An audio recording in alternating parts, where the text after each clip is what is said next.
जिसे भी विश्व व्यवस्था समझनी हो कि विश्व व्यवस्था क्या है, उसे शतरंज का खेल सीखना चाहिए या उसे उस शतरंज खेल को देखना चाहिए।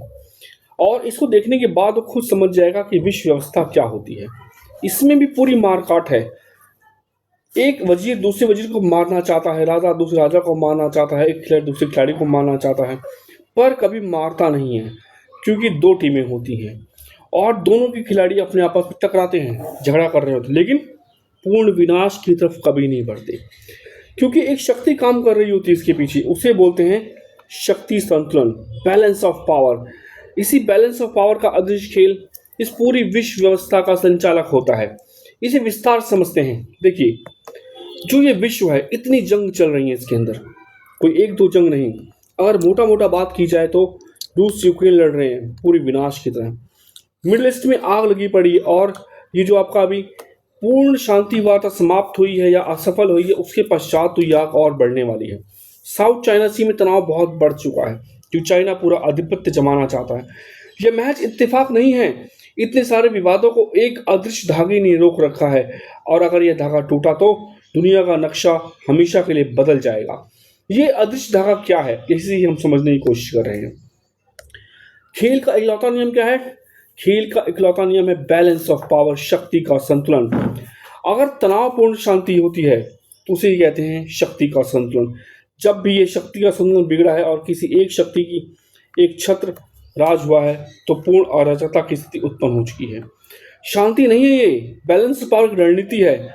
मतलब दुनिया में शांति नहीं है, एक तनाव भरी शांति है, और इसका उद्देश्य है एकाधिकार को रोकना। इसका असली मकसद यह है कि कोई भी देश इतना ताकतवर ना हो जाए कि वह बाकी पूरी दुनिया को निगल सके। तो इसी को हम समझते हैं कि जब जब शक्ति संतुलन बिगड़ा है, तब तब महायुद्ध हुए हैं। आपने देखा होगा कि नेपोलियन का उदय होता है, शक्ति संतुलन बिगड़ जाता है और विनाशकारी युद्धों श्रृंखला शुरू हो जाती है। हिटलर का उदय होता है, उसकी महत्वाकांक्षा से तराजू झुक जाता है और द्वितीय विश्व युद्ध आरंभ हो जाता है। आज की बहुध्रुवीय दुनिया यानी कि मल्टीपोलर वर्ल्ड कहीं ना कहीं इस बैलेंस ऑफ पावर को मेंटेन करने के लिए बहुत इंपॉर्टेंट हो चुका है, क्योंकि इतिहास गवाह है शक्ति संतुलन टूटने की कीमत हमेशा करोड़ों जिंदगियों ने चुकाई है। उन्हीं की मृत्यु हुई है, उन्होंने शक्ति है। और 2026 की भू राजनीति को हम देखें तो यह एक जीरो सम गेम पे चल रही है। आज हम एक मल्टीपोलर वर्ल्ड में जी रहे हैं, जहां हर चाल का एक बराबर और विपरीत असर होता है। यहाँ तीन खिलाड़ी इंपॉर्टेंट हैं। एक तरफ अमेरिका है और उसकी शील्ड है, दूसरी तरफ रूस और चीन है, दो जो चैलेंज कर रहे हैं अमेरिकी हेजमनी को, और तीसरे आते हैं भारत जैसे किंग मेकर्स, जो मल्टीपोलर वर्ल्ड को यथार्थ में बदलते हैं। और यही अगर 1+ होता है तो आप पावरफुल बन जाते हैं, 1- होता है तो आप कमजोर बन जाते हैं और बैलेंस पावर बिगड़ जाता है। आइए और विस्तार समझते हैं इसको। देखिए, सबसे पहले बात करते हैं तो अमेरिकन शील्ड की। अब आप देख रहे होंगे कि अमेरिका इतना पावरफुल नहीं रह गया है कि वो पूरी दुनिया को संचालित कर सके और अपनी घटती वैश्विक पकड़ को हर कीमत पर बचाना चाहता है। इसके लिए क्या कर रहा है? वो हथियार और प्रशासनिक गठबंधन को मजबूत कर रहा है। अब वो नाटो को नाटो प्लस बना रहा है और रूस को घेरने का काम कर रहा है, रूस को घेरना चाहता है। दूसरी तरफ ने ऑक्स बनाया है, और इसका मतलब क्या है? चाइना को घेरना चाहता है और अपनी हेजेमनी, अपनी पावर को बनाए रखना चाहता है। ठीक, ये ऐसा नहीं, इसकी प्रतिक्रिया नहीं हो रही है। आप देखेंगे एक नया खिलाड़ी है इस गेम में, एक पावरफुल खिलाड़ी उदय हुआ है, वो चाइना है। चीन ने रूस के साथ मिलकर बहुत बड़ी गेम खेली है, ऐसा नहीं। ठीक है, पुरानी अमेरिकी विश्व व्यवस्था को ये उखाड़ फेंकना चाहता है चीन, और इसका उद्देश्य क्या है? हथियार क्या है? इसका हथियार क्या है? भारी आर्थिक ताकत और तेजी से बढ़ती नौसेना। आज चीन ने हॉर्मुज सहित अधिकांश चोक पॉइंट्स पे अपनी नौसेनाओं को स्थापित करके उसको कंट्रोल करने का प्रयास किया है, चाहे वो भारत और श्रीलंका का पॉइंट ही क्यों ना हो। हालिया चालें हम देख चुके हैं। साउथ चाइना सी पर आक्रमक दावा है इसका। ग्लोबल इकोनॉमी पर एकाधिकार जमाने की कोशिश कर चाह रहा है और अपने ऋण जाल में फंसा के अफ्रीका के जेलों को, देशों को, एशिया के देशों को कमजोर बना रहा है और अपने पक्ष में आने के लिए मजबूत और मजबूर कर रहा है। ठीक, यही नहीं, बर्निंग गेम चल रही है। मिडिल ईस्ट फायर बन चुका है, जल रहा है। मुख्य तनाव अगर ईरान और इजराइल के बीच में है तो इसका असर पूरे मिडिल ईस्ट में, क्योंकि हमने देखा ये जो संघर्ष था केवल अमेरिका और इजराइल के साथ ईरान का नहीं था, बल्कि इस संघर्ष में आपने देखा होगा मिसाइलें यूएई पर भी गिरी, मिसाइलें सऊदी अरब में भी गिरी, मिसाइलें हर जगह गिरी, जहाँ जहाँ पूरा एरिया कवर कर रही थी। तो पर्दे के पीछे क्या होता है? ईरान का सपोर्ट करते हैं रशिया और चाइना, इसराइल का सपोर्ट करता है अमेरिका और पूरा उसका नाटो का इकोसिस्टम। तो ये जो नाजुक संतुलन है इसको बनाए रखना बहुत इंपॉर्टेंट है, जहाँ कोई लंबी रणनीति नहीं, बस केवल एक प्रतिक्रियाएं ही काफ़ी हैं।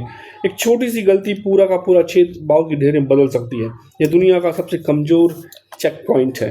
आगे देखते हैं, मिडिल ईस्ट आगे बढ़े तो ये जो पावर ग्रिड है, कौन है कहाँ है, इस समझना बहुत जरूरी है। अमेरिका की शील्ड ने गठबंधनों का विस्तार कर रही है और नाटो ऑकस के उदाहरण जबकि डिफेंसिव मोड में आ चुकी है।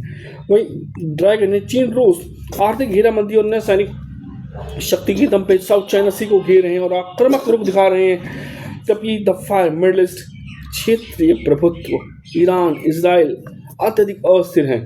तो हमें ये देखना है कि इसका प्रभाव क्या हो रहा है। देखिए, द फ्रेजाइल इक्विलिब्रियम यानी कि नाजुक संतुलन, ये सभी विवाद अलग अलग नहीं है।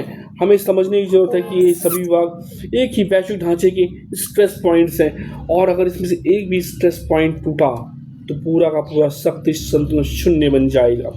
यदि किसी एक मोर्चे पर बैलेंस पूरी तरह टूट जाता, बिगड़ जाता है तो पूरा ग्लोबल चेसबोर्ड पलट जाएगा और एक नया वर्ल्ड वॉर स्टार्ट हो जाएगा, जो वर्ल्ड वॉर 3 होगा। आगे बढ़ते हैं।